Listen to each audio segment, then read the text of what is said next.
الحمد لله وكفى وسلام على عباده الذين اصطفى خصوصا على سيد الرسل وخاتم الأنبياء وعلى آله وأصحابه الأتقياء. أما بعد فأعوذ بالله من الشيطان الرجيم. بسم الله الرحمن الرحيم. يا أيها الذين آمنوا اتقوا الله وكونوا مع الصادقين.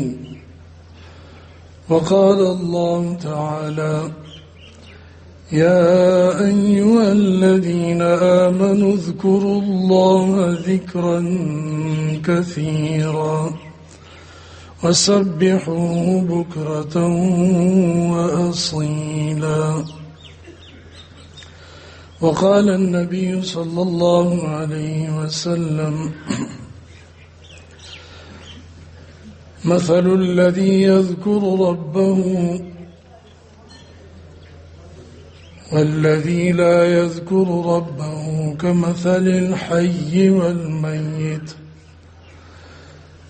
وقال أعرابي: يا رسول الله، أي الأعمال أفضل؟ قال: أن تفارق الدنيا ولسانك رطب من ذكر الله. صدق الله وصدق رسوله النبي الكريم، ونحن على ذلك لمن الشاهدين والشاكرين، والحمد لله رب العالمين. درود شریف پڑھیں. اللهم صل وسلم.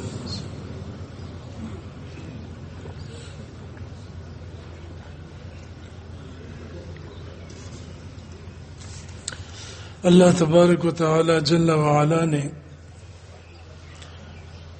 انسانوں کی جتنی بنیادی ضرورتیں ہیں ان کو اتنا ہی عام رکھا ہے اور آسان بنا دیا. مثلا انسان کی بنیادی ضرورت ہوا ہے، آکسیجن ہے. اس کے بغیر تھوڑی دیر بھی یہ زندہ نہیں رہ سکتا.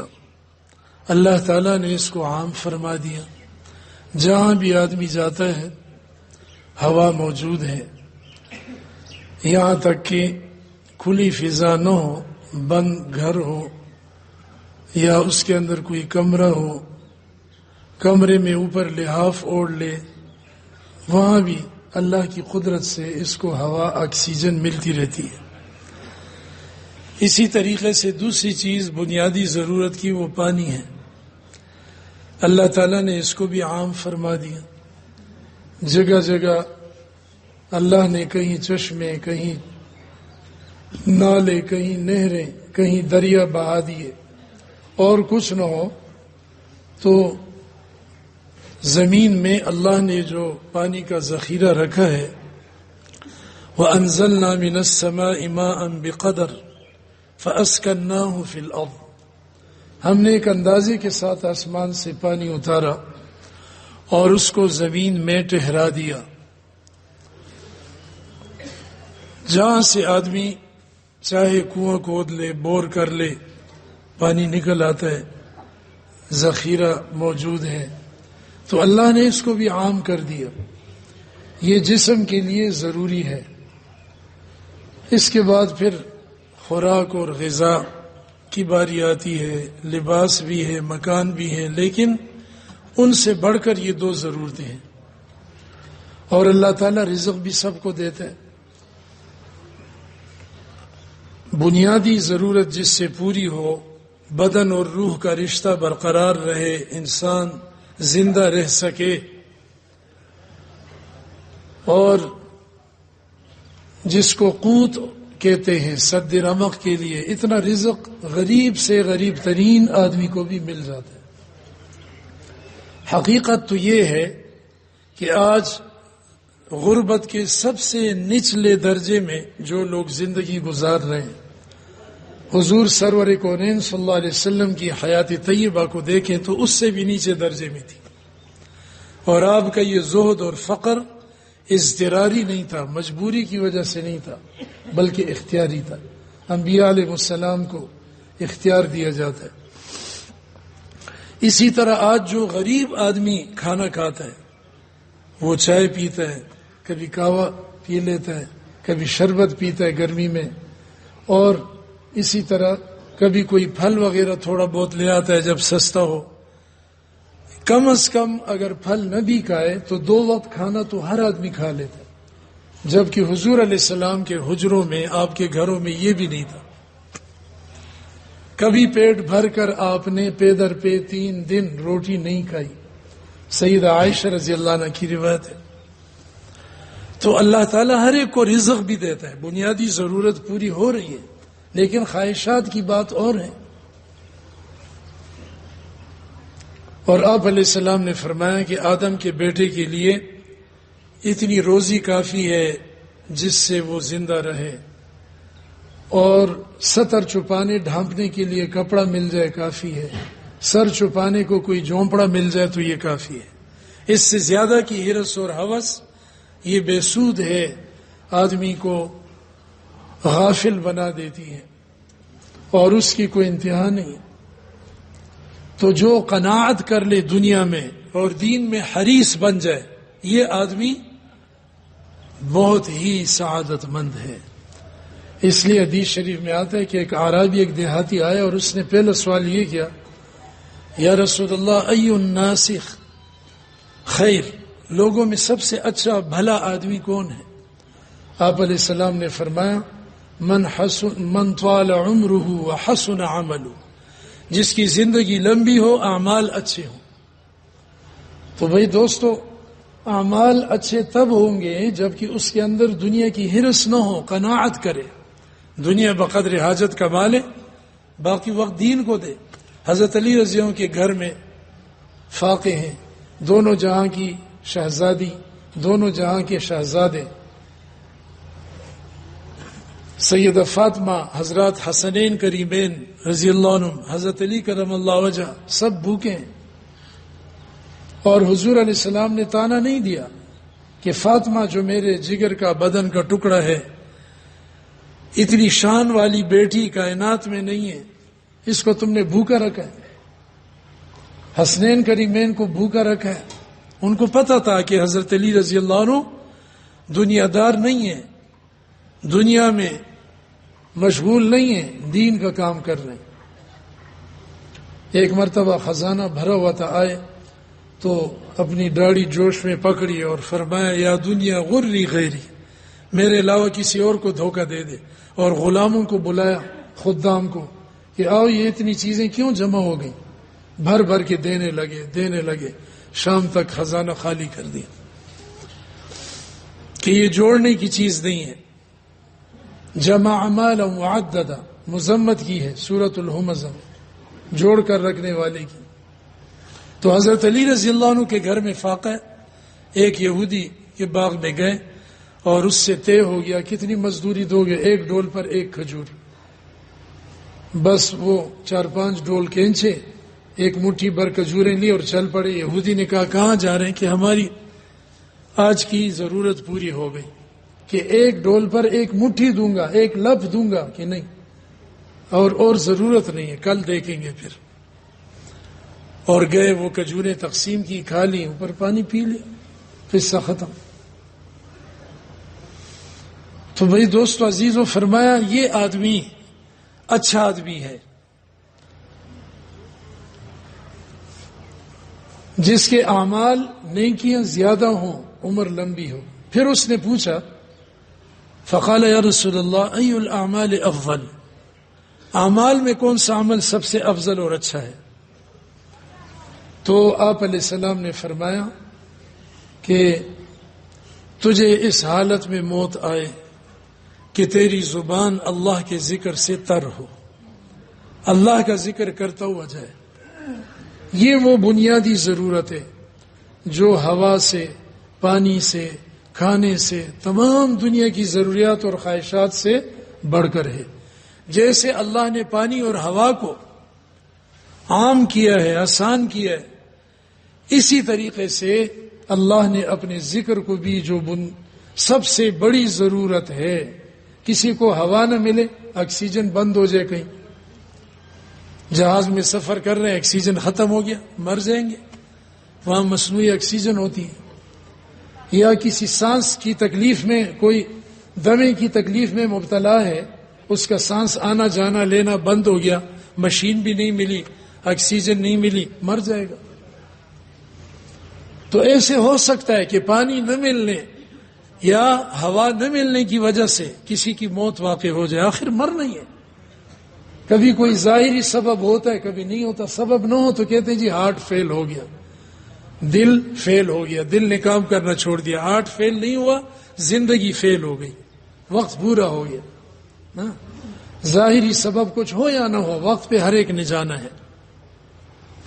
دنیا کے اے مسافر منزل تیری خبر ہے، تو یہ کر رہا ہے جو تو 2 دن کا یہ سفر ہے۔ تو لیکن اگر اس کو ایمان، کلمہ، اللہ کا ذکر نصیب نہیں ہوا اور مر گیا تو بھائی دوستو بڑے خسارے میں چلا گیا۔ والعصر ان الانسان لفی خسر خسر الدنیا والآخرہ ذلک هو الخسران المبین۔ بہت بڑے ٹوٹے اور نقصان میں چلا گیا یہ، جس کو کلمہ ایمان، کلمہ طیبہ، اللہ کا نام مرنے کے وقت نصیب نہیں ہوا۔ تو معلوم ہوا کہ یہ جو جسمانی 2 بنیادی ضرورتیں ہیں، ہوا اور پانی، ان سے بھی زیادہ ضروری چیز کیا ہے؟ وہ اللہ کا ذکر ہے، اللہ کا نام ہے، اور اللہ نے اپنے کرم سے اس کو عام رکھا ہے۔ ہم نماز پڑھتے ہیں، ان الصلاۃ کانت علی المؤمنین کتابا موقوتا، اپنے وقتوں پر مقرر ہے۔ واذکر اسم ربک بکرۃ واصیلا، اور بالغدو والآصال کہیں آیا ہے، ومن اللیل فاسجد لہ۔ یہ مختلف اوقات کا ذکر قرآن میں جگہ جگہ ہے، احادیث میں اس کی تفصیل ہے۔ وقت پر ہے، روزے ہم وقت پہ رکھتے ہیں، فرض روزے، رمضان کا مہینہ ہے۔ الحج اشہر معلومات، حج کے مہینے مقرر ہیں۔ 1 شوال سے احرام باندھ سکتے ہیں، پہلے مہینے لگ جاتے تھے حرمین تک جانے کے لیے، اور اس طرح ذیقعد ہے، ذی الحج کے 10 دن ہیں، پھر عیدین کے وقت مقرر ہے۔ لیکن دیگر عبادات کی طرح ذکر اللہ کا کوئی وقت مقرر نہیں ہے۔ دیگر عبادات کے بارے میں ایک مقدار ہے، روزے 30 ہیں، حج اصل میں 8 ذی الحج سے 10 تک ہے، اس کے مخصوص مقامات اور اعمال ہیں۔ ایسے ہی نماز 5 ہیں وغیرہ، زکوٰۃ کی مقدار ہے، اس کی مدت ہے، سال گزر جائے۔ مالی بدنی عبادات کی خاص حیت، خاص وقت اور خاص ایک ترتیب ہے۔ لیکن ذکر اللہ جو اصل الاصول ہے اور تمام عبادات کی روح ہے، عبادات کے لیے موقوف علیہ ہے۔ جیسے ہمارے مدارس میں مشکات پڑھائی جاتی ہے، جو مشکات پڑھے اس میں بخاری پڑھنے کی استعداد پیدا ہوتی ہے۔ یہ چھوٹا دورہ موقوف علیہ، اس پر دورہ حدیث سے آئے 6 کا پڑھنا موقوف ہے۔ اسی طریقے سے عبادات کا درست ہونا، جہاں وقت کے ہونے اور دیگر شرائط و ارکان، بدن کپڑوں کا پاک ہونا وغیرہ پر موقوف ہے، اسی طریقے سے یہ تو پہلے کی شرائط اور آداب ہیں۔ بعین ہی جب آپ وہ عبادت کرنے لگے ہیں، نماز شروع کر دی، روزہ شروع ہو گیا، حج شروع ہو گیا، عمرہ شروع ہو گیا، جہاد شروع ہو گیا، بعین ہی اس عبادت کے وقت میں وہ عبادت اخلاص اور ذکر سے عبادت بنی۔ کسی نے تمام شرائط پوری کر لی، کپڑے پاک ہیں، بدن پاک ہے، جگہ پاک ہے، وقت بھی ہے، قبلہ رخ بھی ہے، باوضو بھی ہے، ساری شرائط ہیں، اور اس نے نماز کی نیت باندھ لی، لیکن دل میں کیا جذبہ ہے؟ دل میں یہ جذبہ ہے کہ مجھے کوئی دیکھے کہ یہ آدمی بڑا نیک ہے۔ شرک خفی، چھپے ہوئے شرک میں، شرک اصغر، چھوٹے درجے کے شرک میں مبتلا ہو گیا۔ جو اللہ کا حق تھا وہ مخلوق کو دے رہا ہے، جو اللہ کو دکھانا تھا وہ مخلوق کو دکھا رہا ہے، اخلاص نہیں ہے، یا اس کے اندر ذکر نہیں کرتا۔ قرآن کو بھی ذکر کہا گیا، انا نحن نزلنا الذکر، ذکر کا بڑا وسیع مفہوم ہے۔ تمام اذکار متواردہ، قرآن اور حدیث کی دعائیں، آپ علیہ السلام نے جس موقع پر جو دعا سکھائی، صبح اٹھتے ہیں الحمدللہ الذی احیانا، سورج دیکھتے ہیں الحمدللہ الذی اقالنا یومنا ھذا ولم یہلکنا بذنوبنا، استنجے کے لیے جا رہے ہیں اللہم انی اعوذ بک من الخبث، باہر نکلے ہیں غفرانک اللہم یا الحمدللہ الذی اذھب عنی الاذی، پھر کوئی کھا پی رہے ہیں بسم اللہ وعلی برکت اللہ، پانی پی رہے ہیں بسم اللہ الحمدللہ، گھر سے نکل رہے ہیں مسجد جا رہے ہیں بسم اللہ توکلت علی اللہ، مسجد میں تو جا رہے ہیں اس کی دعائیں، یعنی ہر موقع کی دعا۔ عالم کا چہرہ دیکھا، اللہ کے ولی کا، کسی بھائی سے ملاقات ہو گئی، خیریت سے دیکھا عرصے بعد، کہتے ہیں الحمدللہ۔ اچھا منظر دیکھا الحمدللہ الذی بنعمتی تتم الصالحات، کسی کو تکلیف میں دیکھا الحمدللہ الذی عافانی مما ابتلاک بہ وفضلنی علی کثیر ممن خلق تفضیلا۔ تو ہر موقع کی یہ دعائیں ہیں، ہر موقع کی، بازار کی دعا ہے وغیرہ، یہ دعائیں جتنے بھی ہیں یہ ذکر کے اندر داخل ہیں۔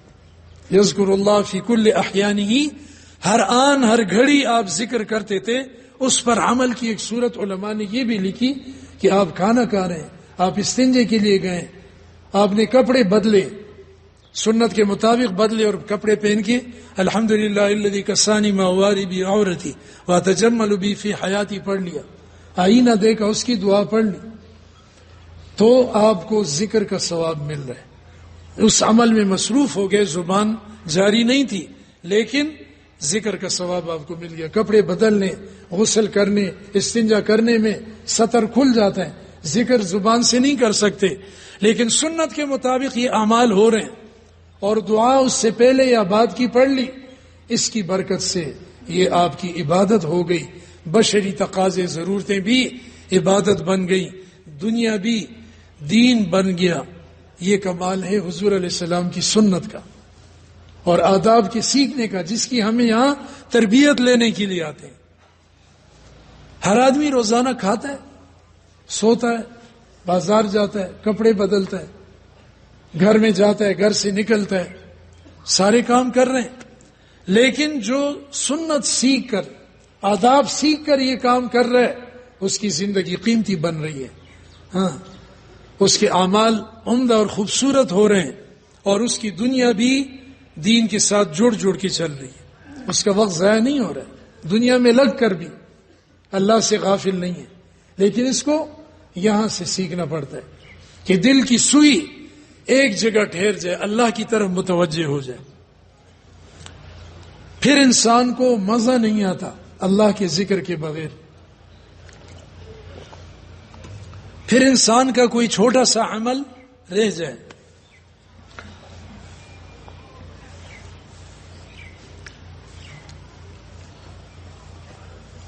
تو اس کو بہت کوفت ہوتی ہے۔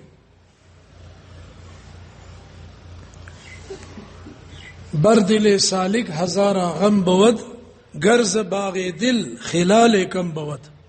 مولانا رومی اسی کو فرماتے ہیں کہ جو اللہ کی محبت کے راستے پہ چل رہا ہے، سالک ہے، سلوک ہے، احسان ہے، یہ بیعت ہے، تصوف ہے، اس سے جڑا ہوا ہے، چل رہا ہے اپنے استاد کی تربیت میں، اگر اس کے اعمال میں فرض واجب نہیں، مسنون اور مستحب اعمال میں اگر تھوڑی سی کمی آ جائے، جیسے حضرت سیدنا امیر معاویہ رضی اللہ عنہ کی تربیت ہوئی تھی صحابہ اکرام کی حضور علیہ السلام کی صحبت میں، تہجد رہ گئی، اتنا روئے کہ شیطان بھی ہل گیا، دوسرے دن شیطان جگانے آیا، کون ہو، کیا کام ہے، اس تنہائی میں یہ کون آ گیا، کہا کہ میں ابلیس ہوں، آپ کو جگانے آیا ہوں، تہجد پڑھیے کہ ہیں کمبخت تو روکتا ہے، جگانے آیا کب سے تائب ہو گیا؟ کہ حضرت اصل میں بات یہ ہے کل آپ کی تہجد رہ گئی، آپ کو اتنا کوفت ہوئی، اتنا غم ہوا، اتنا روئے کہ تہجد سے زیادہ ثواب آپ کو مل گیا۔ تو میں نے کہا یہ تو کام خراب ہو گیا، ہاں جی اب ان کو جگانے میں ہی میری بہتری ہے کہ چلو ثواب کماتا ہے تو بڑے درجے کا نہ کمائے۔ ہاں؟ لوگ کیا کہتے ہیں، بعض دوستوں کو ہم کہتے ہیں کربوغ شریف چلو بھائی تربیت ہوگی، یہ وہ ضرورت ہے، کہتے ہیں میں نماز پڑھتا ہوں، الحمدللہ میں تو نمازی ہوں، تلاوت بھی کرتا ہوں، زکوٰۃ بھی دیتا ہوں۔ اس کو شیطان نے ورغلا دیا کہ اتنا زیادہ آگے بڑھنے کی ضرورت نہیں ہے، دنیا میں جتنے بھی بڑھ جاؤ کم ہے، لیکن دین میں تھوڑے پر اکتفا۔ الٹی گنگا چلنے لگی، الٹے جا رہے، ہاں کہ دین میں قناعت نہیں ہونی چاہیے تھی، ہرس ہونی چاہیے تھی۔ لمثل هذا فليعمل العاملون وفي ذلك فليتنافس المتنافسون سارعوا الى مغفرة من ربكم وجنة، ادھر دوڑ لگاؤ، اللہ کو رغبت دکھاؤ، تنافس اور تقابل دکھاؤ، تو اس طرف توجہ نہیں۔ اور جس کو اللہ تعالیٰ نے فرمایا کہ اس کو کم کم کم لے لو، بہت کم لے لو، ہلکے رہو گے، فائدے میں رہو گے، جنت بڑی ملے گی، تو اس کے پیچھے زیادہ دوڑ رہے ہیں جو فانی چیز ہے۔ بہرحال حضرت امیر معاویہ رضی اللہ عنہ کو ابلیس نے جگایا کہ آپ کو غم ہوا ہے، یہی مولانا روم فرما رہے ہیں، بر دل سالک ہزاراں غم بود، اللہ کے عاشق کے دل پر ہزاروں غم آتے ہیں، گر خلالے گر زباغ دل خلالے کم بود، اگر اس کے عبادات سے، اس کے دل کی کیفیات سے، اللہ کے ساتھ تعلق میں ایک خلال، ایک تنکا، جس سے دانت صاف کرتے ہیں خلال کہتے ہیں، تنکا، ایک تنکے کے برابر کمی آ جائے معمولات اور عبادات میں، تو اس سے برداشت نہیں ہوتا، اس کے اوپر غم آ جاتا ہے کہ یہ کیا ہو گیا، یہ میرا نقصان ہو گیا۔ تاجر لوگ منافع میں کمی کو بھی نقصان کہتے ہیں۔ مہینے میں نے 1,00,000 روپیہ کمانا تھا، 90,000 کیوں کمایا، 10,000 کا مجھے نقصان ہو گیا، اور یہاں پونجی لٹ رہی ہے، نقصان ہو رہا ہے بہت بڑا، پرواہ نہیں ہے۔ تو بھائی دوستو عزیزو، یہ دنیا اس کو اچھی نہ لگے عبادات کے بغیر۔ حضرت معاذ رازی رحمت اللہ علیہ بڑے محدث گزرے، فرماتے الہی یہ دنیا جو ہے یہ اچھی نہیں لگتی تیرے ذکر کے بغیر، اور رات اچھی نہیں لگتی تیرے ساتھ مناجات کے بغیر۔ الہی لا تطیب اللیل الا بمناجاتک ولا تطیب الدنیا الا بذکرک ولا يطيب النهار الا بطاعتک ولا تطيب الآخرة الا بعفوک ولا تطيب الجنة الا برؤیتک۔ رات مناجات کے بغیر اچھی نہیں لگتی، دن تیری فرما برداری کے بغیر اچھا نہیں لگتا، اور دنیا تیرے ذکر کے بغیر اچھی نہیں لگتی، اور آخرت تیری معافی کے بغیر اچھی نہیں، اور جنت تیرے دیدار کے بغیر اچھی نہیں۔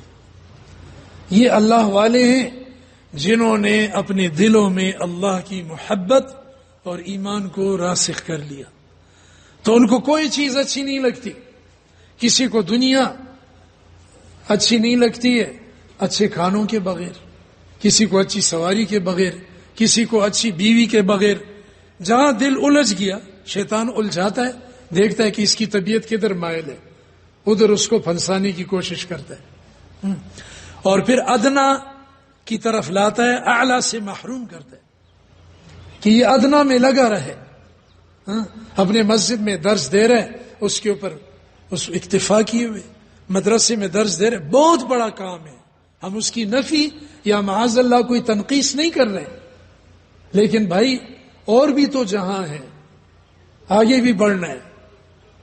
جی ہمارے اکابر نے درس بھی دیا، بیانات بھی کیے، اور انہوں نے جہاد بھی کیا، انہوں نے دعوت کا کام بھی کیا، انہوں نے تصوف کا کام بھی کیا، اپنی اصلاح بھی کی، دوسروں کی اصلاح بھی کی۔ یہ سارے کام انہوں نے کیے، کیوں کہ یہ سارے کام قرآن اور سنت سے ثابت ہیں، قرآن اور سنت کی طرف یہ سارے کام منسوب ہیں۔ کسی ایک شعبے سے اگر زیادہ مناسبت ہے اور اس میں اللہ کام لے رہے، ہم کمزور ہیں، سارے شعبوں میں بیک وقت کام نہیں کر سکتے، تو کم از کم دوسرے شعبے کی نفی نہ کی جائے، تقابل کا انداز نہ ہو، اور کوشش کرے کہ کچھ نہ کچھ حصہ اس حصے میں، اس شعبے میں بھی ڈال لیں، اس میں بھی کچھ نہ کچھ حصہ ڈال لیں۔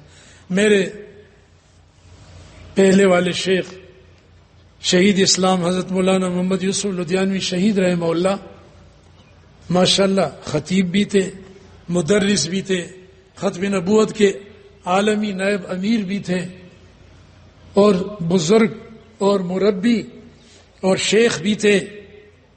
مفتی نظام الدین شامزی رحمہ اللہ جیسے محدث اور فقیہ حضرت سے بیعت تھے، مجاز بھی ہوئے، اور تبلیغ والوں کی بھی سرپرستی فرماتے تھے اور دعائیں دیتے تھے، اور پھر افغانستان تشریف لے گئے۔ عملی طور پر ملا عمر رحمت اللہ علیہ نے ان کو خصوصی طیارہ دیا، عملی طور پر گئے اور امارت اسلامیہ کے مختلف علاقے دیکھے، ان کو دعاؤں سے نوازا، اور پھر جہاد کے لیے آگے محاذ پر تشریف لے گئے، پیرانہ سالی کے باوجود آخر عمر شریف میں شہادت سے کچھ پہلے، اور خود اپنے دست مبارک سے گن لے کر فائرنگ کی، جہاد میں بھی حصہ لیا۔ یہ ہمارے مشائخ ہیں، حضرت شیخ اسماعیل شہید رحمت اللہ علیہ، اور ان کے شیخ حضرت سید احمد شہید رحمت اللہ علیہ صوفی نہیں تھے، بزرگ نہیں تھے، اللہ والے نہیں تھے، محدث نہیں تھے، علماء نہیں تھے، سب کچھ تھے، اور ساتھ مجاہد بھی تھے، جہاد کرتے کرتے بالاکوٹ کے مقام پر شہید ہوئے۔ یہ ہمارے سامنے اسلاف کا نمونہ ہے۔ آج ہم لوگوں نے، اللہ معاف کرے، میں پہلے اپنے بارے میں کہتا ہوں، کمزور ہیں، مرغ کی ایک ٹانگ پکڑ لیتے کہ نہیں بس یہی ہے سب کچھ۔ اللہ نے اپنی رحمت کو، اپنی مغفرت کو، اپنے دین کو وسیع بنایا ہے، اس کے شعبے ہیں، اس کے احکام ہیں، حالات کے ساتھ بعض احکام کی اور بعض عبادات کی فضیلت بڑھ جاتی ہے، کسی حالت میں کوئی عمل افضل ہے، اسی لیے شیخ کی ضرورت ہے۔ ہراں کارے کہ بے استاد باشد، یقین دانی کی بے بنیاد باشد، بغیر استاد کے کام ہوگا، ناقص دم بریدہ ہوگا، اس لیے شیخ کی ضرورت ہوتی ہے۔ صحابہ کی زندگی میں ہر پہلو نمایاں ہے کہ صحابہ اکرام پوچھتے تھے، ابھی وہ عربی کا میں نے قول نقل کیا، ای الناس خیر، ای الاعمال افضل، کوئی پوچھتے تھے ای الاسلام افضل۔ امام بخاری رحمت اللہ علیہ نے افضل اور خیر پر کئی تراجم قائم کیے بخاری شریف میں، جگہ جگہ۔ بہترین اعمال بر الوالدین، والدین کی خدمت ہے، جہاد فی سبیل اللہ ہے، اطعام الطعام ہے، افشاء السلام ہے، اور نمازوں کو وقتوں پہ پڑھنا ہے، ذکر اللہ کی کثرت ہے۔ مختلف اعمال مخاطبین کے اعتبار سے کہ اس کے اندر کس چیز میں بے پرواہی، بے توجہی ہے یا کمزوری ہے، وہ حکیم جیسے جسمانی رگ معلوم پکڑ کے، نبض پکڑ کے بتاتا ہے کہ یہ بیماری ہے۔ اللہ والے روحانی نبض، دل کی نبض پر ہاتھ رکھتے ہیں کہ اس کو کس چیز کی ضرورت ہے، روحانی دوا دیتے ہیں، روحانی علاج کرتے ہیں۔ یہ خانقاہیں، یہ روحانی مراکز سب کے لیے ہیں، یہاں ایک طبقے کی بات نہیں ہے کہ عوام آئیں گے علماء کو ضرورت نہیں، علماء آئیں گے عوام کو ضرورت نہیں، دیندار آئیں گے بے دینوں کو ضرورت نہیں، اور پبلک آئے گی، عوام آئیں گے، حکمرانوں کو ضرورت نہیں۔ خدا کی قسم، اس کام سے، اس محنت سے، اس مرکز سے ہمارے ملک کا چیف آف آرمی سٹاف ہو یا صدر پاکستان ہو یا پرائم منسٹر، وزیر اعظم یا کوئی منسٹر ہو، کسی شعبے کا کتنا بڑا سربراہ ہو، وہ ہمارے اس محنت سے، ہماری اس تحریک سے مستثنا اور مستغنی نہیں ہو سکتا۔ ہر ایک کے سینے میں دل دھڑک رہا ہے، ہر ایک اپنی تربیت کا محتاج ہے، اور جس کی تربیت ہوئی ہے اس تربیت کی کوئی انتہا نہیں ہے کہ وہ کہیں کہ جی میں منتہی ہو گیا۔ یہ تو محبت اور عشق کا میدان ہے، یہاں جیت کے دعوے نہیں ہوتے ورنہ گر جاتا ہے آدمی، یہاں ہار ماننی پڑتی ہے۔ محبت کی بازی وہ بازی ہے غالب کہ خود ہار جانے کو جی چاہتا ہے، سب کچھ لگا کر کہو کچھ بھی نہیں ہوا، اس کو شاباش ملتی ہے کہ یہ کام کر۔ تو اس میں تو ہم صفر ہیں، کچھ بھی نہیں سیکھا ہم نے۔ حضرات صحابہ کی قربانیاں دیکھیں، ہم نے کیا کیا؟ یہی استعداد پیدا کرنے کے لیے ہم یہاں آئے ہیں۔ دو چیزیں ہیں، ایک راستہ ہموار ہو، جیسی گاڑی ویسے راستہ، ٹرین کے لیے پٹری، گاڑیوں کے لیے سڑکیں، کشتی کے لیے پانی، اور ایک وہ گاڑی جو آپ نے اس میں چلانی ہے اس ماحول میں، یا کشتی یا جہاز، وہ اس کے اندر طاقت ہو چلنے کی، سٹیم ہو، پاور ہو۔ اگر اس میں پاور نہیں ہے، سڑک موٹر وے پہ آپ نے کھڑی کر دی گاڑی، کیا فائدہ؟ ہاں؟ اور اگر اس کے اندر پاور ہے لیکن کسی دیہات کے کچے راستے ہیں، اونچے نیچے دلدلی اور کہیں بڑے بڑے پتھر ہیں، وہ کیسے چلے گی؟ نہیں چل سکتی۔ دونوں چیزیں ہونی چاہیے۔ اللہ پاک نے ہمیں دونوں موقع عطا کیے، اگر ناقدری کی اللہ معاف کرے پوچھ ہوگی، خطرے کی بات ہے۔ نعمتیں بڑی ہیں، صراط مستقیم ہم مانگتے ہیں، اہدنا الصراط المستقیم۔ وہ راستہ کیا ہے؟ کن کا ہے؟ وہ انبیاء، صدیقین، شہداء اور صالحین کا ہے۔ شہداء میں ہم بھی شامل ہو سکتے ہیں، صبح شام سورہ یاسین پڑھیں، ہمیشہ شہادت کی دعا مانگیں، ہمیشہ اللہم بارک لی فی الموت و فیما بعد الموت 25 مرتبہ یہ پڑھیں، یا کم از کم دن رات میں موت کا مراقبہ کریں، موت کی تیاری کریں، شہادت کی آرزو کریں۔ بستر پر بھی موت آئے گی، شہید ہو کے مریں گے، شہداء میں انشاءاللہ آ جائیں گے۔ اور صالحین اللہ پاک نے ہر دور میں دیے، کونوا مع الصادقین حکم ہے۔ تو کوئی کہے جی جنید بغدادی نہیں ہے، صہیبی، اور اس وقت جو ہے وہ جلال الدین رومی نہیں ہے، اور اس وقت ہمارے پاس حضرت حکیم الامت نہیں ہے، اور فلاں بزرگ علی حجویری، نظام الدین اولیاء نہیں ہے، تو بھائی اس وقت جو بزرگ ہمارے پاس ہیں اللہ کے نیک بندے، ان کی قدر ہم کر لیں، اس پر بھی ہمارا بیڑا پار ہو جائے گا۔ ان کی قدر کر لیں، ہاں جی۔ اور یہ ہر دور میں رہے ہیں اور رہیں گے، کیونکہ کونوا مع الصادقین پر عمل تبھی ہوگا۔ اللہ تعالیٰ اگر فرما دیں کہ فلانا کام تم نے کرنا ہے اور فلانی چیز میرے راستے میں تم نے دینی ہے اور وہ ہونا، تو اللہ ایسا مکلف نہیں کرتا۔ لا یکلف اللہ نفسا الا وسعها۔ اللہ نے ہمیں تقوی کا حکم دیا، یہ ہم سیکھ سکتے ہیں، ذکر کا حکم دیا، ہم سیکھ کے کر سکتے ہیں، ہمارے بس میں ہے۔ خدا پاک پھر کیوں حکم دیتا ہم کو تقوی کا، اگر ترک معاصی پر ہمیں قدرت نہیں ہوتی۔ بسا و شہنشاہ حسن جس کے خانہ دل میں، جو حسن کو پیدا کرنے والا ہے، وہ کیسے حسین ہوگا۔ بسا و شہنشاہ حسن جس کے خانہ دل میں، اسے پھر حسن فانی کی طرف رغبت نہیں ہوتی۔ اگر داڑھی کے رکھ لینے سے چہرہ بدنما لگتا تو پھر داڑھی میرے سرکار کی سنت نہیں ہوتی۔ تو اللہ تعالیٰ ہمیں ان چیزوں کا مکلف نہیں بناتا جو کہ مفقود ہوں، معدوم ہوں، ان کا کی طرح نظر ہی نہ آئے۔ ہمیں مکلف بنایا سچوں کے ساتھ ہو جاؤ، جن کا قول، جن کا فعل، جن کا ظاہر و باطن سچا ہے۔ اللہ تعالیٰ نے ہیرے دیے ہیں، موتی دیے ہیں نایاب، اب ان کی قدر ہم کریں۔ کونوا مع الصادقین۔ تو یہ صالحین، صادقین، یہ انعام یافتہ لوگ ہیں جن کا ہم راستہ مانگتے ہیں۔ ہمیں اللہ تعالیٰ یہاں لے آیا کر بوغا شریف میں، اس ماحول میں، ذکر کے لیے، ذکر سیکھنے کے لیے، اپنی تربیت کے لیے۔ آپ یقین جانیے کہ انشاءاللہ ثم انشاءاللہ اہدنا الصراط المستقیم والی دعا ہماری قبول ہوئی ہے، کیونکہ آگے دوسرا جز بھی ہے صراط الذین انعمت علیہم، اس دعا کا۔ سیدھے راستے پر چلائیے۔ وہ کن کا راستہ ہے؟ انعام یافتہ۔ وہ کون ہے؟ یہ 4 طبقات ہیں 5ویں پارے سورہ نساء میں۔ اور سیدھا راستہ کیا ہے؟ قرآن نے اس کی بھی تفسیر بیان کر دی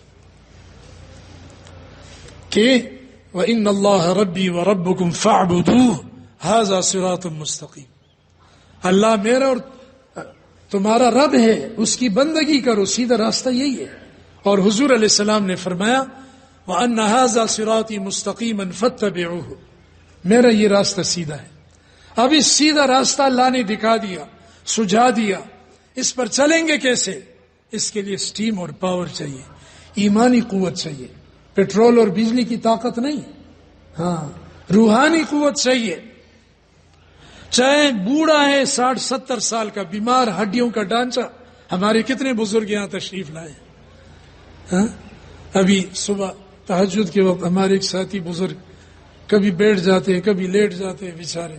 میں دل میں سوچ رہا تھا کہ یا اللہ کیسے کیسے لوگ یہاں ہیں، اور ان کی قربانی کی برکت سے مجھ جیسے ناکارہ کچھ کارآمد ہو جائیں گے، گناہگار بخشے جائیں گے انشاءاللہ. بڑی قربانیاں یہاں لوگ دے رہے ہیں. ہم تو آئے پکے پکائے پر 1 مہینہ پہلے سے تقریباً یا اس سے بھی زیادہ مشورے ہو رہے ہیں، انتظامات ہو رہے ہیں. کتنی قربانیاں ہیں. تو یہاں ہم اس پاور کو سیکھنے اور لینے کے لیے آئے. اگر جسمانی طاقت ایک نوجوان میں بہت ہے لیکن اس کی روح اور دل بیمار ہے، اس کے اندر طاقت نہیں ہے، وہ اسلام کے راستے صراط مستقیم پر نہیں چل سکے گا. کہیں نہ کہیں گرے گا، ٹھوکر کھائے گا، یا بدنظری کرے گا، یا عشق مجازی میں مبتلا ہوگا، یا موبائل میں گڑبڑ کی چیزیں دیکھے گا، یا اس کی نماز کبھی بغیر وسوسوں کی 2 نفل بھی نصیب نہیں ہوگی بغیر دھیان کے. کہیں نہ کہیں جا کے وہ اڑے گا، اس کی گاڑی رک جائے گی. تو بھائی دوستو عزیزو، یہ دنیا یہ سمندر کی طرح ہے. سیدنا عبد القادر جیلانی رحمہ اللہ فرماتے ہیں، ہمارے حضرت کے منتخب مجالس میں یہ قول نقل کیے کہ یہ دنیا سمندر ہے اور تیرا ایمان کشتی کی مانند ہے، اور اس کا ملا اور ناخدا طاعات اور عبادات ہے، اور اس کا کنارہ اور ساحل وہ موت کا دن ہے، آخرت اور قیامت. اس کشتی کو تو نے طاعات کے ذریعے چلانا ہے، ساحل تک بعافیت پہنچانا ہے. بڑے بڑے بھنور طوفان آتے رہیں گے، ان سے بچنے کے لیے تجھے حفاظت چاہیے. حفاظت ملے گی ان اللہ والوں کی صحبت میں رہ کر. فتنوں سے بچو گے قرآن سے جڑ کر، مسجد سے جڑ کر، علماء اہل اللہ سے جڑ کر. تو یہ صراط مستقیم جو ہے اسلام کا راستہ، اس پر چلنے کے لیے روحانی طاقت چاہیے. روحانی طاقت ذکر سے ملے گی. ذکر کی ترتیب پر آؤ گے اللہ والوں کی صحبت اور تربیت سے. کوئی عبادت نہیں بن سکتی اللہ کے ذکر کے بغیر. کسی عبادت کا کوئی وقت اور موقع نہ ہو، شرائط بھی پوری نہیں ہے، بے وضو ہیں، یہاں تک کہ مستورات کے ایام ہوتے ہیں، جنابت میں ہوتی ہیں، اس وقت بھی وہ علماء نے لکھا ہے کہ مصلی پر یا کسی جگہ پاک جگہ میں بیٹھ جائیں اور اللہ کا ذکر کچھ دیر کر لیں تو ان کو نماز کا ثواب ملے گا اور ان کا یہ ذکر قبول ہے. ذکر سے کوئی حالت اور کوئی شخص مستثنا نہیں ہے. سفر ہو یا حضر ہو، بیماری ہو کہ صحت ہو، مشغولیت ہو یا فراغت ہو، مشغولیت کے وقت بھی زبان کے ساتھ اللہ کا ذکر کر سکتے. زبان بھی باتوں میں مشغول ہو گئی، قلب کے ساتھ، دل کے ساتھ اللہ کا ذکر کر سکتے. دل کو کون روک سکتا ہے؟ دل تو ذاکر ہی رہے گا ہر وقت. تو اللہ تعالیٰ کے ذکر کو سیکھنے کے لیے یہ راستہ ہے، اور یہ راستہ ہموار ہے. ہم اگر نہیں چل سکتے ہم بے ہمت ہیں. تجھ کو جو چلنا طریق عشق میں دشوار ہے، یعنی عشق اللہ کی محبت کے راستے پر چلنا دشوار ہے. تو ہی ہمت ہار ہے، ہاں تو ہی ہمت ہار ہے.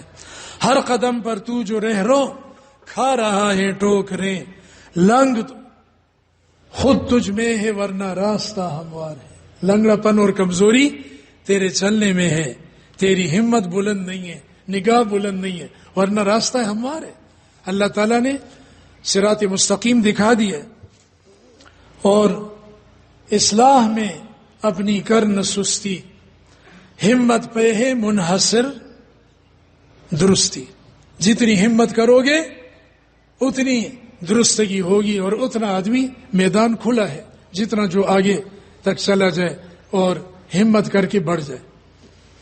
تو نماز میں جان پڑتی ہے ذکر سے، روزے اور جہاد اور حج میں جان پڑتی ہے ذکر سے، صدقہ اور زکوٰۃ میں جان پڑے گی ذکر سے. کیا مطلب؟ اللہ کے نام پر دے، اللہ کی رضا کی نیت سے دے، اللہ کے حکم کو پورا کرنے کا جذبہ ہو. ورنہ اگر اخلاص نہیں ہے، اللہ کا دھیان جو ذکر پیدا کرتا ہے اور اخلاص کا رنگ اگر وہ نہیں ہے تو پھر وہ عبادت کا العدم اور بے جان لاش بے جان کی طرح ہو جاتی ہے. ہمارے اکابرین نے الحمدللہ یہ چیز ہمیں دی ہے. اور ایک وقت تھا کہ حضرات محدثین اور فقہا کے درس میں جو تلامذہ ہوتے تھے ان کو کہا جاتا تھا اصحاب فلاں، اصحاب شافعی، اصحاب ابو حنیفہ، اصحاب ابن حبان، اصحاب بیہقی وغیرہ. کیوں اصحاب کیوں کہتے تھے؟ کہ وہ صرف شاگرد نہیں ہوتے تھے، ان کی صحبت اٹھا کر اصلاح بھی کرتے تھے. اساتذہ اللہ والے ہوتے تھے، اللہ والوں کے پاس جاتے تھے. امام ابو حنیفہ، امام احمد، امام مالک، امام شافعی، یہ سب حضرات اپنے دور کے اولیاء کے پاس گئے. تفصیلات موجود ہیں. اور پھر وہ اپنے تلامذہ کی تربیت کرتے تھے. بعد میں اس کا فقدان ہوتا گیا، مدارس میں یہ ترتیب جاری رکھنا مشکل ہو گیا، کچھ کمزوریاں بھی آ گئیں. تو اس کے لیے مستقل محنت اور ترتیب قائم کی گئی. چنانچہ قرآن مجید میں حضور علیہ السلام کے مقاصد نبوت میں جہاں تعلیم آئی ہے، سورہ بقرہ میں، سورہ ال عمران میں، سورۃ الجمعہ میں، تینوں جگہ وہاں اس کے ساتھ تزکیہ بھی ہے. کہیں تزکیہ مقدم ہے، کہیں تعلیم، کہ تعلیم کے ساتھ تزکیہ ہو. اور تزکیے کو اس لیے مقدم فرمایا کہیں چوتھے پارے میں وَيُزَكِّيهِمْ وَيُعَلِّمُهُمُ الْكِتَابَ وَالْحِكْمَةَ بعد میں، کہ دیکھو تعلیم میں لگ کر تزکیے اور تربیت سے غافل نہ ہونا. بغیر تزکیے کے تعلیم کا فائدہ نہیں ہوگا. قیامت کے دن بڑا عالم بھی پکڑا جائے گا، بڑا سخی اور شہید ہونے والا، بڑے بڑے اعمال ہیں، تزکیہ نہیں تھا، اخلاص نہیں تھا، احسان نہیں تھا. تو بھائی دوستو، یہ ایک نظم ہے، ایک ترتیب ہے جو حضور علیہ السلام کے مقاصد میں ہے. اور اس کی بنیاد قرآن اور سنت میں ہے. اور ہمارے اکابرین اور ان کے بڑے سب سے یہ چیز چلی آ رہی ہے. صحابہ کرام تک جیسے سلسلہ سند پہنچتا ہے حدیث کا، اسی طرح اس کی بھی سند ہے تصوف کی، چاروں سلسلوں کی. حضرت شاہ ولی اللہ رحمۃ اللہ علیہ نے حجت اللہ البالغہ میں لکھا ہے کہ مجالس ذکر کو اہمیت کے ساتھ لازم پکڑو. اور اسی طریقے سے فرماتے ہیں کہ میں نے چاروں سلسلوں کے جو سبق تھے وہ پورے کیے ہیں. چاروں سلسلوں کے اکابر سے میں نے تربیت حاصل کی. اس کا نتیجہ یہ ہے کہ مجھے سنت پر استقامت کی توفیق ملی ہے. اور سنت پر استقامت سے جو کچھ میں نے پایا یہیں سے پایا، جس کو جو ملا یہیں سے ملا. اسد فیوز در مصطفیٰ کا کیا کہنا، بشر کو جو سعادت ملی یہیں سے ملی. یہ استقامت علی الدین اور علی السنہ، یہ اس کے بغیر ممکن نہیں ہے.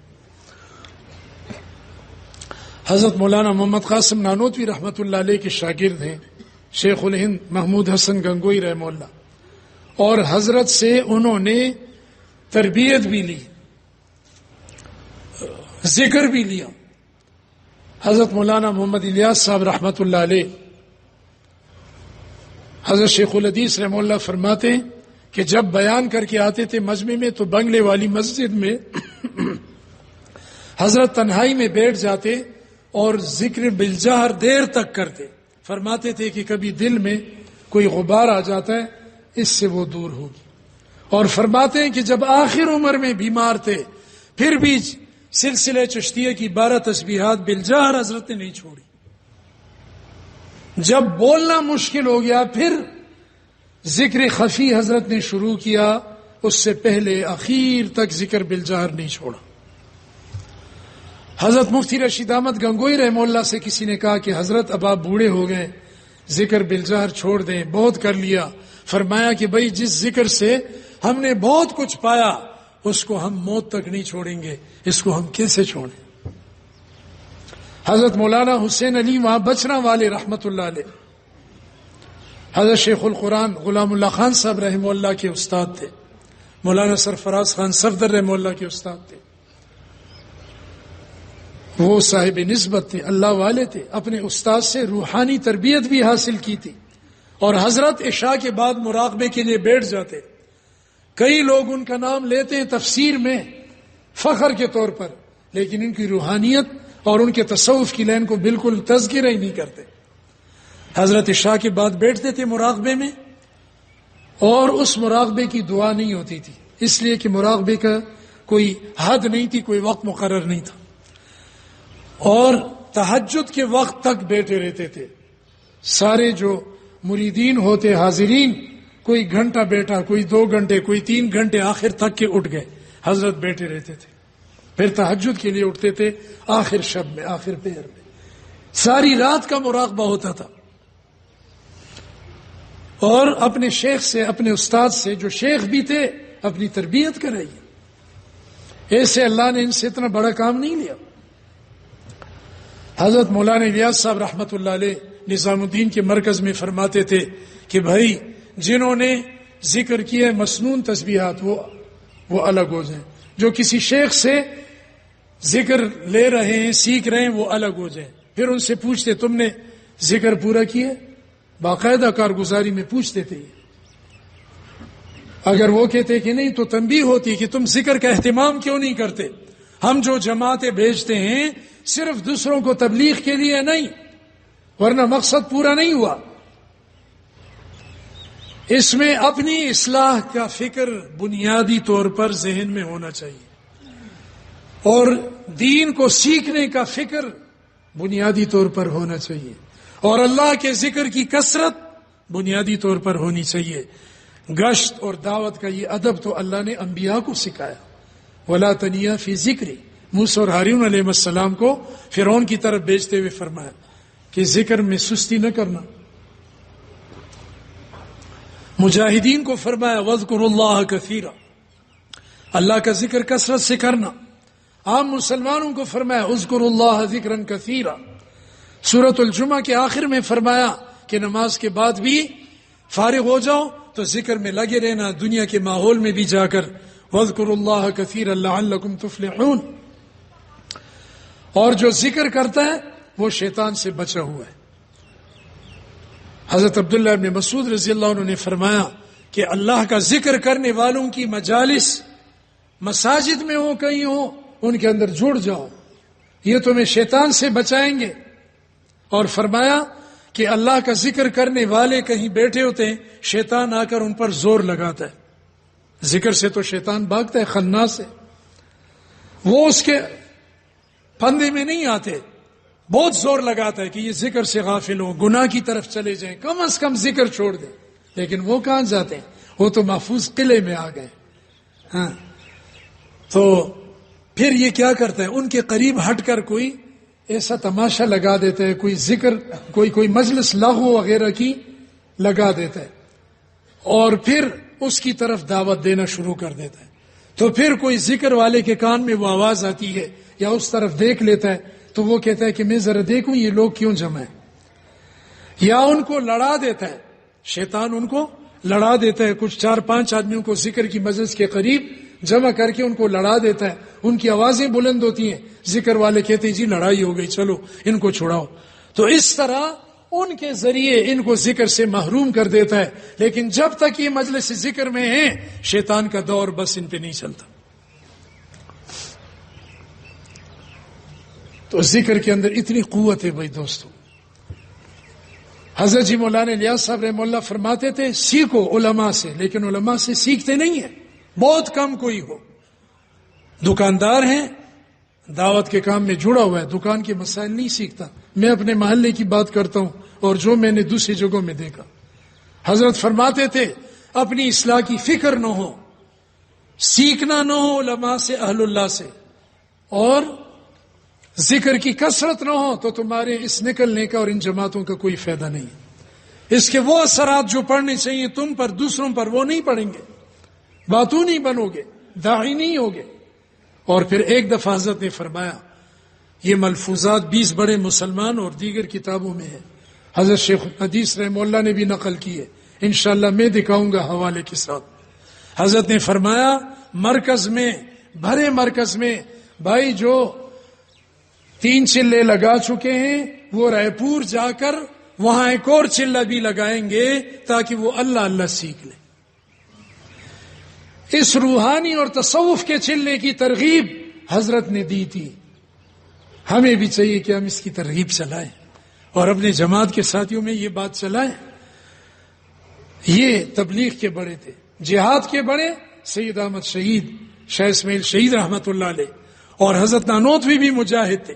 ان کے خلیفہ حضرت ضامن شہید رحمہ اللہ انگریز سے لڑتے ہوئے شہید ہو گئے تھے. یہ سارے ہمارے اکابر ہیں. بھائی دوستو، ہمارے حضرت مفتی صاحب زیدہ مجدہم کی جو کتابیں ہیں، جی سب کا نام میں نہیں لیتا، زیادہ ہیں، نیچے سٹال پر آپ کو مل جائیں گی. یہ عام کتابیں نہیں ہیں. عام کتابیں بازاروں میں جاتی ہیں، ان پر پیسہ لگتا ہے، مطلب پیسہ کمایا جاتا ہے، اور پھر وہ کچھ مصنف کو ملتے ہیں، کچھ کاروباریوں کو ملتے ہیں. ان کے مختلف طریقے ہیں اور ترتیب ہیں. کوئی جو ہے کس جذبے کے تحت لکھی گئی ہوتی ہے، جی اس نے رود کوثر کتاب لکھی ہے سیرت پر، اس کو جو ہے صدر کی طرف سے ایوارڈ ملا تھا اس کے لکھنے پر. یہاں ایوارڈ نہیں ہے. تقاریض بھی حضرت کی کتب میں نہیں ہوتی. اللہ دیکھ رہے جس درد سے، جس جذبے سے، جس صداقت سے حضرت یہ لکھتے ہیں، پڑھنے والے کو پتہ چلتا ہے. ان کے مد میں جو آپ ہدیہ دیتے ہیں نا، وہ بھی کتاب آپ کو مفت میں مل رہی ہے. آپ کا ہدیہ یہاں مرکز میں خرچ ہو رہا ہے. دین کے جتنے شعبے یہاں چل رہے ہیں ماشاءاللہ، اور یہاں کی یہ آواز عالم تک جا رہی ہے، اکناف و اطراف ملک میں اور بیرون بھی. جتنی یہ محنت ہو رہی ہے، آپ جو کتاب کا ہدیہ دیں گے وہ اس میں لگے گا، آپ کو اس کا بھی اجر ملے گا. تو بھائی دوستو، یہ پڑھیں، عالم غیر عالم، طالب علم غیر طالب علم، پڑھا لکھا غیر پڑھا لکھا. غیر پڑھا لکھا کیسے پڑھے؟ وہ کسی پڑھے لکھے کو گھر میں بیٹا بیٹی ہوگی، ان کو کہیں مجھے پڑھ کے سناؤ. کسی پڑوسی کو، کسی ساتھی کو کہیں. ہمارے تبلیغی جماعتوں میں کتنے بے پڑھے لکھے لوگ جاتے ہیں جن کو فضائل اعمال کی 20 حدیثیں یاد ہو گئی ہیں، ہے کہ نہیں؟ سن کے مذاکروں میں بیٹھ کے. تو یہ کتابیں آپ لے جائیں، پڑھے لکھے آدمی سے پڑھوائیں، گھر میں مذاکرے کی مجلس بنائیں، گھر میں بھی اس کو پڑھیں. اور امام صاحب جو ائمہ حضرات، علماء اکرام دامت برکاتہم تشریف لائیں، وہ خود اور اپنے ذریعے دوسرے مقتدیوں کو بھی اس کی ترغیب دیں. جمعے میں ترغیب دیں، مجالس ذکر ہوتی ہے ان میں رکھیں. ہمارے ہاں الحمدللہ ہر جمعے کو جو مجلس ہوتی ہے تو اس میں کافی ساتھی آتے ہیں، ہم حضرت کی کتابیں رکھ دیتے ہیں. دوسرے مقامات پر بھی موقع ہوتا ہے تو وہاں بھی رکھ دیتے ہیں، لوگ لے لیتے ہیں. یہ بھی ہماری دعوت کا اور ہماری اس تحریک کا ایک حصہ ہے کہ حضرت کی تصنیفات کو عام کیا جائے اور ہر گھر میں یہ کتابیں پہنچ جائیں. جس طرح بہشتی زیور، فضائل اعمال ہمارے حضرات کی ہیں، اور یہ انہی حضرات کی باتیں ہیں، اور ان حضرات کی ہدایات کی روشنی میں یہ کتابیں لکھی جاتی ہیں. اصلاحی عقیدے کے متعلق، عبادات کے متعلق، معاملات کے متعلق، معاشرت کے متعلق، اخلاق کے متعلق، تربیت کے متعلق، امت کی جوڑ کے متعلق، عوام و خواص کے لیے یکساں مفید کتابیں. انشاءاللہ ارادہ کرتے ہیں نا بھائی، جزاکم اللہ. دوسری بات یہ کہ دیکھیں یہاں پر ہم آئے ہیں الحمدللہ، یہ آنا بھی کوئی کم نہیں ہے، ٹھیک ہے. یہاں کا ایک لمحہ دنیا و مافیہ سے افضل ہے. کتاب المغازی میں امام بخاری رحمہ اللہ نے حدیث نقل کی ہے، لغدوۃ فی سبیل اللہ اور روحۃ خیر من الدنیا وما فیہا. ہمارے تبلیغی حضرات بھی یہ حدیث علماء بھی ان کے مرکز میں سناتے. مولانا جمشید صاحب رحمہ اللہ ہم طالب علمی میں چلہ لگانے آتے تھے تو ان سے سنتے تھے ہم یہ حدیث بہت پڑھتے تھے. تو ویسے تو محدثین نے مغازی اور جہاد میں یہ حدیث نقل کی، لیکن محدثین لکھتے ہیں کہ دین کے جتنے شعبے ہیں اور جتنے راستے ہیں، کسی شعبے اور راستے میں بھی آپ چلیں گے اور آپ گویا دین کے لیے اخلاص سے جائیں گے تو آپ اس حدیث کا مصداق ہیں اور آپ کو یہ اجر اور فضیلت حاصل ہو جائے گی. تبلیغ والا تبلیغ میں جائے، اس کی ایک صبح یا شام اللہ کے راستے کی دنیا مافیا سے افضل ہے. مجاہدین تو ہے ہی اولی مصداق، حدیث کا ورود، شان ورود ہی جہاد اور مجاہدین کے لیے، وہ تو ہے ہی، ان کو بھی ملے گا. طالب علم مدرسے میں جاتا ہے اس کو بھی ملے گا. عالم دین کا بیان کرنے کے لیے جاتا ہے، ہمارے علماء کی تشکیلیں ہوتی ہیں بیانات کے لیے، اس کو بھی اجر ملے گا. آپ کسی مجمع میں جا رہے ہیں یا کوئی دارالایمان ہے، شب جمعہ ہے، اس میں جا رہے ہیں یا کسی اور موقع پر، آپ کو بھی وہ ایک شام یا صبح یا رات گزاریں گے تو صبح شام دونوں کا اجر ملے گا. آپ یہاں تشریف لائیں، یقیناً بلا مبالغہ آپ اس کے مورد ہیں اور انشاءاللہ ہم سب کو دنیا و مافیہ سے افضل صبح شام کی اس فضیلت کا ثواب ہمیں ملے گا. تو بھائی دوستو، یہ آنا بھی کم نہیں ہے، بہت خوب ہے، لیکن نیکی نیکی کو کھینچتی ہے. حج کی قبولیت کی کیا دلیل ہے؟ حضرت شیخ الحدیث رحمہ اللہ نے فضائل حج میں لکھا ہے کہ حج کے بعد اس کی زندگی بدلے اور نیکی کی طرف راغب ہو جائے، حج مبرور اور مقبول کی علامت ہے. تو اگر ہم نیکی میں آگے بڑھ رہے ہیں تو انشاءاللہ اس نیکی رمضان کے بعد تقوی آ گیا، تبدیلی آ گئی، رمضان قبول ہے. نماز کے بعد نیکی کی طرف بڑھ گئے، نماز قبول ہے. اس طرح یہاں کا آنا قبول ہے، اس کے بعد پھر ہمیں آنے کی توفیق ہو. سب سے بڑی چیز حضرت جی، میں نے ابھی اس سال رمضان میں چلہ گزارا، پہلے جز وقتی آتا رہا ہوں، عشرہ وغیرہ اعتکاف، تو واقعی جو چلے میں جو ملتا ہے نا وہ عشرے میں نہیں ملتا. جو عشرے میں ملتا ہے وہ سے روزے میں نہیں ملتا. جو عام سے روزوں میں ملتا ہے وہ اس سے کم وقت میں یا صرف کسی اجتماع میں آ گئے ایک دن یا 2 دن کے لیے، وہ اس سے زیادہ ہے. العطاء علامت البلایا، قربانی کے بقدر ملتا ہے. اور شیخ کی توجہات اور شیخ کی جو خصوصی دعا ہوتی ہے اللہ تعالیٰ ان کے دل پہ وارد کر کے ان سے کہلواتا ہے. کہتا نہیں آدمی، لیکن بڑی توجہ اور بڑی دعا اور شفقت اور محبت ان سے نوازتے ہیں، بہت خوش ہوتے ہیں. ٹھیک ہے بھائی، تو اس کے لیے ہمت کریں، ارادہ فرمائیں بھائی کہ انشاءاللہ جنہوں نے چلہ نہیں لگایا وہ جلد از جلد چلے کے لیے آئیں گے. ہاں جی، دنیا کو چھوڑیں، دنیا کی کوئی اہمیت اور وقت نہیں ہے. دیکھیں میرے شیخ شہید اسلام شیخ سابق مولانا یوسف لدھیانوی رحمہ اللہ نے ایک عجیب بات ترمذی کے ایک حدیث کے ذیل میں لکھی ہے کہ ایک پاگل دیوانہ کوڑے کے ڈھیر میں چیچڑے جمع کرتا ہے، گندگی شاپر میں ڈالتا ہے. کوئی اس کو کہتا ہے یہ کیا کر رہے، چھوڑو پھینکو اس کو، نکالو. وہ لڑتا ہے کہ یہ میری پونجی ہے قیمتی، تو مجھ سے کیوں چھینتا ہے؟ حالانکہ جس کے اندر عقل ہے وہ دیکھ رہا ہے کہ یہ بیچارہ گندگی میں ہاتھ مار رہا ہے اور گندگی جمع کر رہا ہے، یہ چیچڑوں میں ہاتھ مار رہا ہے. ایک پاگل عورت تھی ہمارے سرحد کی طرف، ہمارے گاؤں کے قریب گاؤں میں، وہ بیچاری 2 دڑی پتھر پیچھے لٹکا کے گلیوں میں پھرتی تھی. کوئی اس کو کہتا تو وہ لڑتی تھی کہ یہ میری چیز ہے، تم کہتے اس کو رکھو، میں کیوں رکھوں؟ دیکھو پاگل بیچارہ. تو جس کی عقل پر پردے آ گئے غفلت کے، دنیا کے، وہ بیچارہ بھی پاگلوں جیسے ہو جاتا ہے اس دنیا کے اندر. اللہ کا نبی عقل مند ہے، وہ کہتا ہے کہ یہ دنیا کے چیچڑے لیتڑے جن کا انجام مٹی ہے، اس پر وقت ضائع نہ کرو. یہ کیوں تم گھر میں اتنے برتن جمع کرتے ہو، اتنی مشینیں، اتنی آسائش، اتنے کپڑے؟ عیسیٰ علیہ السلام نے کہا اتنا گھر بناتے ہو جس میں رہتے نہیں، اتنا مال جمع کرتے ہو جو کھا نہیں سکتے. مجھے ایک آدمی نے کہا میں نے 3 کروڑ کی جائیداد بنائی ہے، پتہ نہیں کیسے کیسے، اللہ معاف کرے، پراپرٹی، یہ وہ، ٹھیکیداری. تو وہ مر گیا بیچارہ، کسی نے گولی ماری، مر گیا اور جائیداد بچوں کو رہ گئی. اب اس کے بچے بجائے اس کو خرچ کرنے کے اور بڑھا رہے ہیں، اور بڑھا رہے ہیں کہ یہ 10 کروڑ تک پہنچ جائے. ہاں یہ ہرس ہے. وقت نکالیں, دنیا نہیں چھوڑے گی, ہم نے دنیا کو چھوڑنا ہے. ہاں ویسے تو چھوڑ کے جانا ہے, لیکن اس سے پہلے اگر چھوڑ دیں, موتو قبل ان تموتو, مرنے سے پہلے مردوں میں شمار ہو جاؤ تو بڑی سعادت ہے. تو اس کے لیے ارادہ فرمائیں کہ جلد از جلد وقت فارغ کر کے انشاءاللہ چلے کے لیے آئیں گے. جس کی فی الحال بڑی کوئی مجبوری ہے کم از کم عشرے کا ارادہ کریں. میں بھی ارادہ کرتا ہوں انشاءاللہ یہاں وقت دینے کا, آنے کا. آپ حضرات بھی سب ارادہ فرماتے ہیں بھائی. جزاکم اللہ خیرا کثیرا. وآخر دعوانا